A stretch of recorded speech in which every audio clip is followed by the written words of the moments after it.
the Palestinian resistance, they targeted Israel today with a missile strike against Israel with a Quds 3 missile. In particular, the armed wing of Saraya al-Quds, which is the PIJ.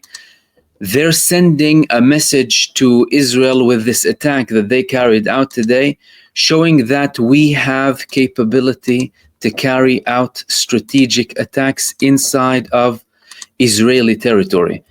Saraya al-Quds announces bombing of a settlement, well, that's outside of the Gaza Strip, approximately 20 kilometers into occupied Palestine. Israel did not confirm that there was any damage from this missile, but this is an attack that is intended to send a message to Israel. We still have capability. We will continue to have the capability. And if you want to go and escalate in other parts of the Gaza Strip, then you will be facing more escalation coming from the Palestinian resistance and more surprises. Yesterday, I was talking about how it's going to be very difficult for Israel, and that it's very likely they will see the biggest attacks being conducted against them from the Palestinian resistance should they invade certain territories. However, now, clearly by the reports and the statements that are coming from the cabinet meeting, well, a bit of cold water is now on this whole issue.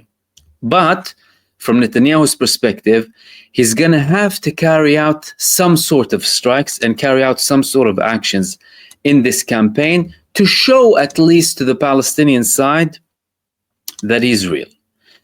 In the meantime, the Palestinian Resistance Committee, the joint room of the Palestinian resistance, they published a statement in which they stated that the Israeli campaign in Gaza will be met with fierce resistance. No power on earth is going to be able to take the arms off of the Palestinian resistance hands, and the whole campaign is going to fail. They're clearly sending a strong message to Israel that they're united in that front against Israel, and also that they, like some of the actions that were carried out in the past couple of days too, will be surprising Israel with more actions from the Palestinian resistance should they increase this occupation, especially with all of this talk of Israel of having different forces that the Palestinian resistance clarified already. It will be treating them as an occupying force and a force that is dealing with Israel directly or even working on behalf of Israel. So, the United States supposedly gave a green light to this campaign. Did they know that Netanyahu is going to do this and not have an all-out escalation, not a real massive campaign where they will go full throttle with ground troops and occupy Gaza City? Because now, even with the reports that are coming from Israel, they're saying, in the first couple of months, it's going to be a slow invasion. Then we're going to surround Gaza City up until the 7th of October. We're going to give them an ultimatum. Then if Hamas doesn't submit to our demands, we're going to start invading. Talks in the air. And they're trying to use the 7th of October to symbolize, oh, look, we have the capability now and we'll attack you. All sorts of messages. But the population isn't deterred, by the way, now. Some people have been evacuated and were asked to move over 20 to 30 times. Some of them, or many of them, over 600,000 are in that area that Israel is planning to invade and occupy. The people are saying, we're not going to leave because we're going to be facing death anyway. We were asked to leave so many times, don't have the capacity to leave, we hardly have anything. The south is closed and we'd rather die here. So there you have another problem coming from Israel. But the international pressure isn't stopping. Now, although the American-Israeli position is one, many would want to portray it differently, but it's one. There are certain differences here and there. In Israel today, they're talking about a shouting match that took place between Benjamin Netanyahu and Donald Trump in their recent meeting. And it was only one-sided. Why? Because it was Trump shouting at Netanyahu, especially in relation to the hunger in Gaza. We saw the statement from Trump earlier on when he was in Scotland too, saying that you can't fake that there is starvation, there is real hunger. And he said also that I was shown evidence that children in Gaza are starving. Of course, Netanyahu's office denies everything that's coming in relation to Benjamin Netanyahu's talks with global leaders, saying it's fake news. But there were previous reports previously that Donald Trump and other officials, and even Biden at the time, had a shouting phone call with Benjamin Netanyahu, and he was even swearing at him.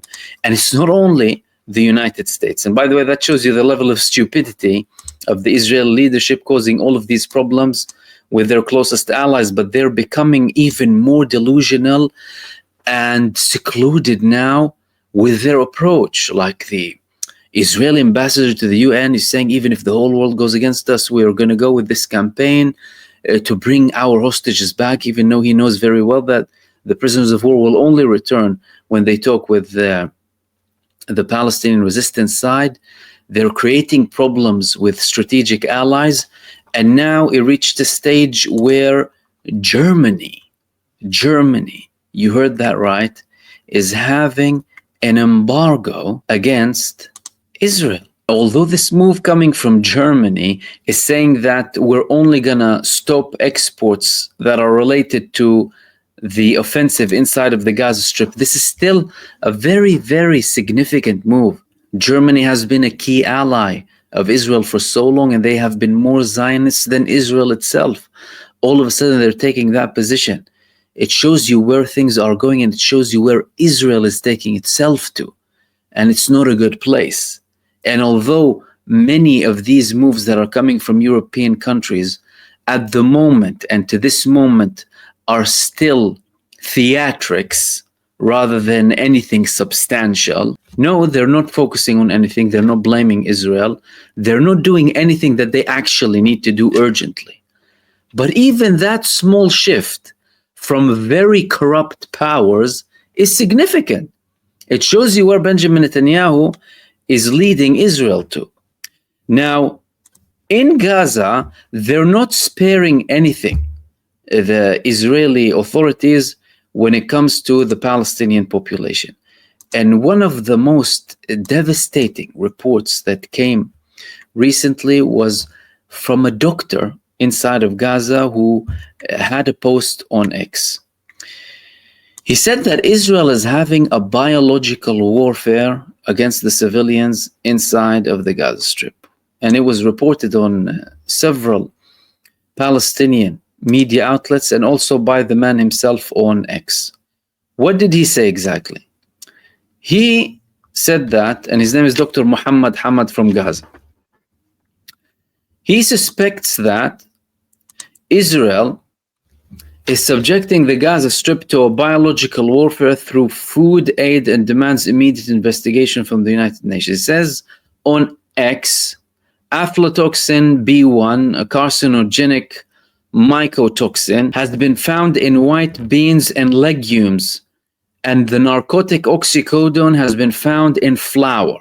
Biological warfare is the international use of biological toxins and infectious agents to harm or kill a population during war. And this is 100% deliberate, purely because Israel checks every single grain that goes into the Gaza Strip. Israel knows if there was a very small problem with anything, they wouldn't allow it in. But drugs in flour, carcinogenic beans, and all sorts of poisonous and carcinogenic foods, that's 100% deliberate. You're talking about the same people who used to send the Palestinians cans that are explosive. When you open food cans, they'll explode.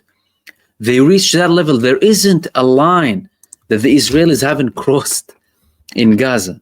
Children were being killed from these cans that they were opening. Multiple aid workers were reporting and warning people from these cans. And now they're moving to biological warfare to try and kill the whole of the population. On the other hand, the aid and the aid levels that are getting into the Gaza Strip, although they're not enough, they are indeed increasing. And that's purely from people coming from the Gaza Strip and from accounts personally. I can speak from the people who I follow, of course, and I follow many people. Some, of course, and many actually still find it very difficult to have anything. But more and more people are reporting that more diversified aid is going inside of the Gaza Strip. So clearly, the global outcry, the global revolution, you, the people, not the governments, you force the governments to take action. Without you, without the people pushing for this, none of this would have happened. But this pressure that must continue is what led the American authorities as well to declare that they're going to increase the 8 points from 3 to 16. Now, they're still talking about the same death trap mechanism, the GHF, but even Benjamin Netanyahu himself and Israel said that they will be allowing the United Nations to resume its operations and other independent aid providers inside of the Gaza Strip. So far, the work of these organizations is extremely limited, but the fact that Netanyahu himself is confirming that shows you that he is being subjected to pressure, and that pressure is coming from primarily the people.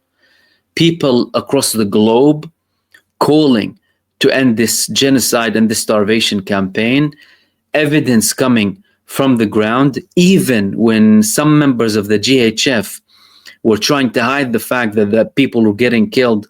They were being debunked on the spot, and people leaving the organization and exposing them to the whole world and how they operate for the IDF and receive orders from the IDF and how the IDF kills people left, right, and center.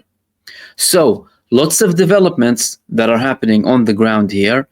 But the main thing is, from the reports that came out today, and especially from the move that's coming from the finance minister, who's the most extreme element inside of the Israeli government, going against Netanyahu's move and outright linking it as part of a move to reach a deal, which was confirmed by Ron Dermer, Minister of Strategic Affairs, the main person that deals with the talks and the negotiations. These reports are clearly indicating that it's not an actual military campaign at the scale that Benjamin Netanyahu wants to sell it to the people. It's not at that level of a full-blown occupation of all of these military divisions going and all of a sudden occupying everything and having these military campaigns. Because that was the attempt multiple times. That was the attempt in what was called Gideon's chariots. It failed time after time after time. And the Palestinian Resistance Committee as well today, they said that in a joint statement that they tried all of what they're saying they want to do now for the past 22 months, and they failed, and this time they will fail too. Of course, clearly the Palestinian resistance side has a lot prepared, but from these statements, we're clearly seeing that it's not to the level that Israel wanted to portray it at.